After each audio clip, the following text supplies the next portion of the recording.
आज 16 दिसंबर है। भारत के इतिहास में सौर दिवस के रूप में दर्ज वो तारीख जो पाकिस्तान को सबसे अधिक खटकती है। आज ही के दिन साल 1971 में पाकिस्तान के दो टुकड़े हो गए थे। दक्षिण एशिया में एक नए देश बांग्लादेश का स्वतंत्र अस्तित्व सामने आया था। इस युद्ध में भारतीय सेना के पराक्रम की कहानियां तो आपने सुनी ही होंगी। सिर्फ 13 दिनों की लड़ाई में पाकिस्तान के 90,000 सैनिकों ने भारतीय सेना के सामने हथियार डाल दिए थे।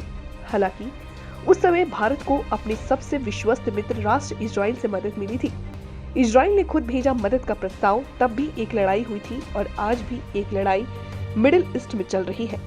इजराइल में घुस करके फिलिस्तीन के चरमपंथी संगठन हमास के हमले के बाद से इजराइल सैन्य बल लगातार गाजा पट्टी में जवाबी कार्रवाई कर रहा है। भारत के आतंकवाद के खिलाफ उसकी कार्रवाई का समर्थन किया।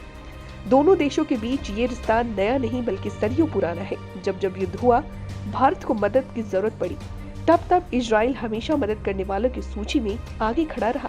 बहुत कम लोगों को पता होगा कि 1971 के भारत पाकिस्तान युद्ध में इजराइल ने भारत की मदद की थी। इसकी पेशकश भी इजराइल ने की थी। चलिए हम आपको इसकी दिलचस्प कहानी बताते हैं।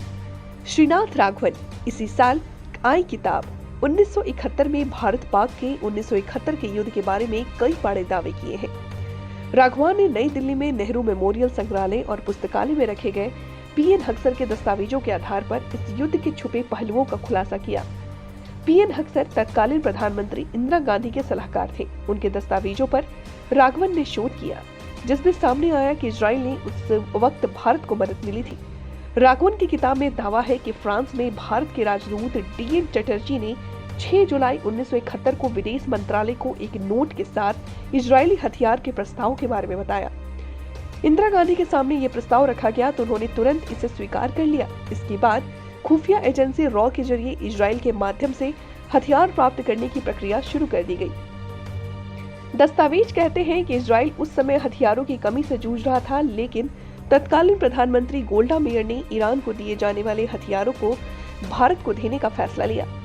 किताब के मुताबिक इन दस्तावेजों में ये भी कहा गया है कि इजरायली पीएम ने सीक्रेट ट्रांसफर को संभालने वाली फर्म के निदेशक श्लोमो ज़बुल्डोविक्स के माध्यम से हिब्रू में इंदिरा गांधी को एक नोट भेजा। इसमें हथियारों के बदले में राजनयिक संबंधों का अनुरोध किया गया था, क्योंकि उस समय भारत के इजराइल के साथ राजनीतिक संबंध नहीं थे।